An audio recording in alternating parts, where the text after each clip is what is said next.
Good evening and welcome to Speedway Town Council meeting. I call our second meeting for August 26, 2019 to order at 7 p.m. My name's Eileen Fisher. I'm Town President, Speedway Town Council. Others attending this evening, from right to left, I have Town Clerk Monty Combs. Good evening. I have David Lindsay, Councilor. Good evening. Have Gary Rakes, Town Councilor. Good evening. Jason Delisle, Town Councilor. Good evening. Jacob Bladesdell, Town Manager. How do you do? And then our Bob Clutter, our Town Attorney. How do you do, too? First on the agenda is the pledge. If everyone would stand, we'll say the pledge. I pledge allegiance to the flag of the United States of America and to the republic for which it stands, one nation, under God, indivisible, with liberty and justice for all.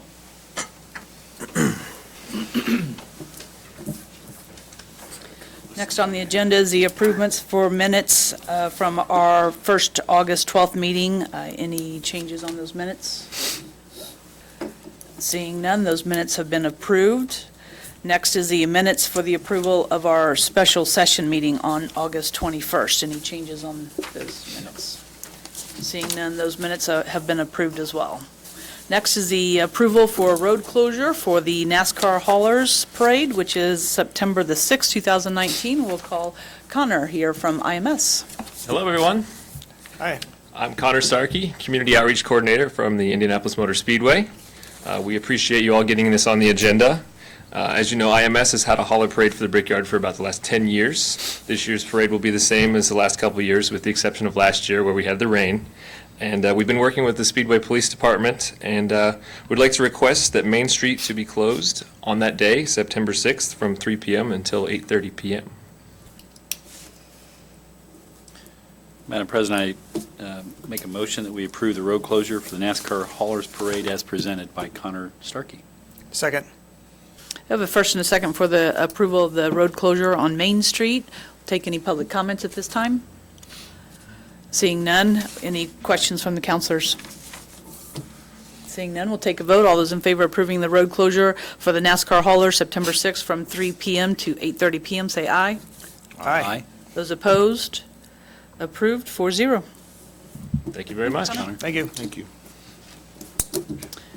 Next is the consideration of Giro's Inc. doing business as Tacos and Tequilas on Main Street for the Motorsports Development District.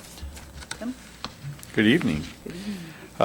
We, as you're aware, we have a special motorsports development district within which we hold some special liquor licenses that we're able to lease out.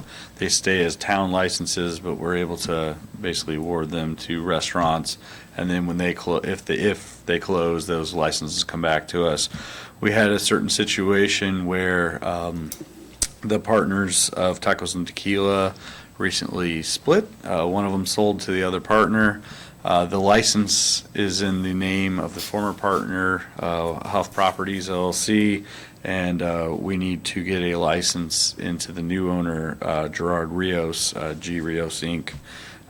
So to do that, we can't just transfer these licenses. You can't just do a transfer of these licenses. So we're basically taking back the current license and requesting to issue a new license to G. Rios Inc. For that location. So that is the first step in that process is to get approval that we're okay issuing that license to G. Rios Inc. For that location, for that purpose, which is running Tacos and Tequila. This is more of a procedural issue since there was a split in the ownership.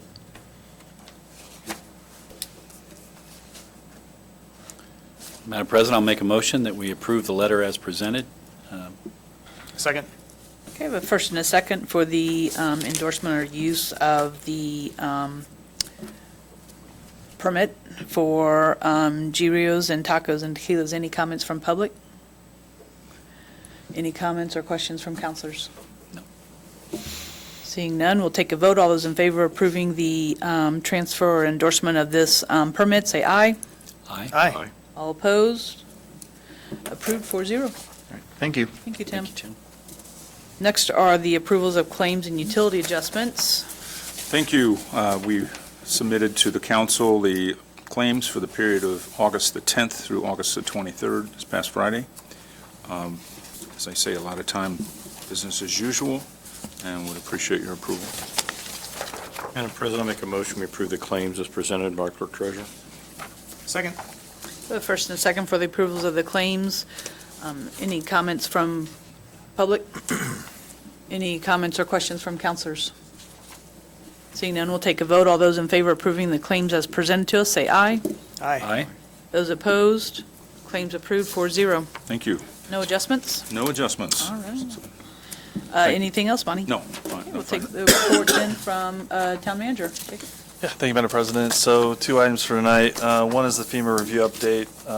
Unfortunately, we haven't really had much communication from FEMA, but I do want to keep this on my updates, just because we certainly continue to check in with FEMA and our consultants to work on it. But we're still waiting for what we believe will be positive announcement. We're just working through some of the administrative details is what FEMA is telling us. So we continue to work on that, and we'll hopefully have good news out soon. And then also wanted to take a minute to address an item that went out most recently in the Fast Facts Friday that we've been putting out. And if you haven't subscribed to that, you should. It goes out on social media, but we also put it out in email format now. And you can subscribe to it on our website. But there was an item that referred to oil dumping that has been occurring in our wastewater plant, or rather our wastewater collection system. We're not sure where exactly it's coming from. We just know that it's getting into our plant at some kind of odd hours over the weekend. And the point really of the outreach and awareness is essentially if you see something to not hesitate to say something. So if you see a truck and it has a manhole open next to it and that truck doesn't have a Speedway sticker on it anywhere, and doesn't look like it's supposed to be there, it looks kind of odd for whatever reason, please call it in, call 311, or if you see somebody and you're sure that they're dumping oil, certainly call 911 so we can get somebody, to get an officer there as soon as possible. Again, it's somewhere in the system. It's kind of challenging to detect. Earlier today, actually, Mike Davis, who's our assistant superintendent at wastewater, shot a quick video, and I think we're going to be able to play it here so that you can kind of hear it from him.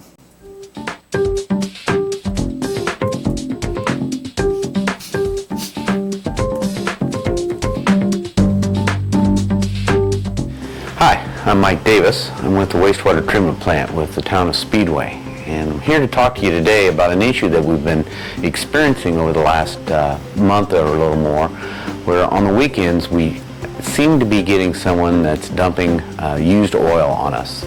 This could be motor oil, cutting oil, we're not sure, but it is a significant volume. It's enough to where it's creating issues as far as being able to treat it. It's creating issues as far as safety concerns within the plant itself as well. The expenses that are involved is the added cleanup that needs to be done. We are a pure oxygen system in our treatment. It's requiring a significant volume of oxygen that has to be purchased as extra oxygen levels are needed in the tank. Just significant issues that this dumping is creating. It obviously is illegal to dump oil within the sewer system, ours or anyone else's. And we would appreciate any assistance we could get from the public on any things that they may see that they may think is not normal. Even rumors that they might hear somebody talking about hearing or seeing someone dump or hearing of someone being able to dump. If you see anybody that has a vehicle around manholes, maybe has a line or a hose into that manhole, anything that doesn't look normal as far as activity around the sewer system that you see. Any businesses that you may know that are maybe new to the town that could potentially be a source of used oil. Anything like this would help us tremendously. It's difficult to trace because it is happening on just the weekends, and it's usually happening in the early hour mornings, like a Friday morning or a Saturday morning, even a Sunday morning. I want to forewarn those who may be doing it in that this could become very costly to them, both financially because All recovery of costs associated with treating this will be charged to them, but also because if it is found to be a deliberate dumping action, you could be charged criminally. So please, if you are involved in this, we need you to stop. If you are aware of something that's going on, could you please let us know? You may call the emergency number, and they will be able to then notify the proper authorities to be able to investigate and take possible action. Thank you.